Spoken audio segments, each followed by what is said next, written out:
नमस्कार विद्यार्थी मित्रांनो. आज आपण इयत्ता दुसरीच्या मराठीच्या पाठ्यपुस्तकातील पान नंबर 60 आणि 61 वरील भाग 4 पाठ 22वा चित्रवाचन कल्पक होऊया हा भाग बघणार आहोत. बघा, इथे दिवस आणि रात्र असे दोन चित्र दिलेले आहेत. त्यापैकी आपण एका चित्राचा अभ्यास करूया. दिवस असलेले चित्र आता आपण बघूया. त्या चित्राचे निरीक्षण करूयात. चित्र बघ. चित्रात काय काय दिसते ते सांग व लिही.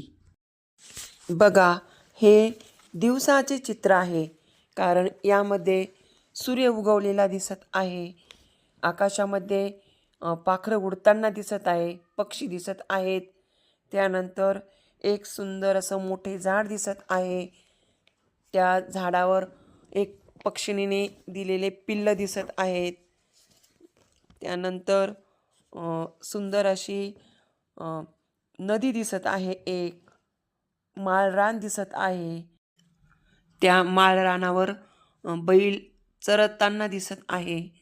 त्यानंतर हिरवे छान असे डोंगर दिसत आहे. एक धबधबा आपल्याला दिसत आहे. सुंदर असे गवत दिसत आहे. गवतावर काही फुले फुललेले आहेत, म्हणजेच ती गवत फुले दिसत आहेत. फुलपाखरू दिसत आहे. बघा, आता आपण या चित्राचे निरीक्षण करूया. हे चित्र रात्रीचे आहेत. बघा, आकाशामध्ये चंद्र दिसत आहे. पूर्ण गोल चंद्राचा दिसत आहे. त्यानंतर विमान उडताना दिसत आहे.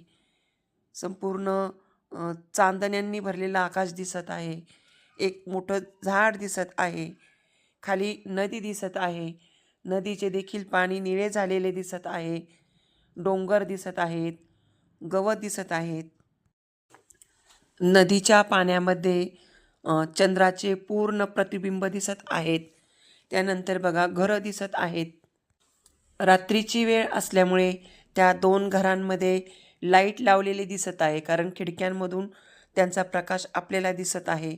त्यानंतर एका घराच्या अंगणात कंदील लावलेला दिसत आहे. एक तुळशी वृंदावन दिसत आहे. त्या तुळशीमध्ये देखील आपल्याला दिवा लावलेला दिसत आहे.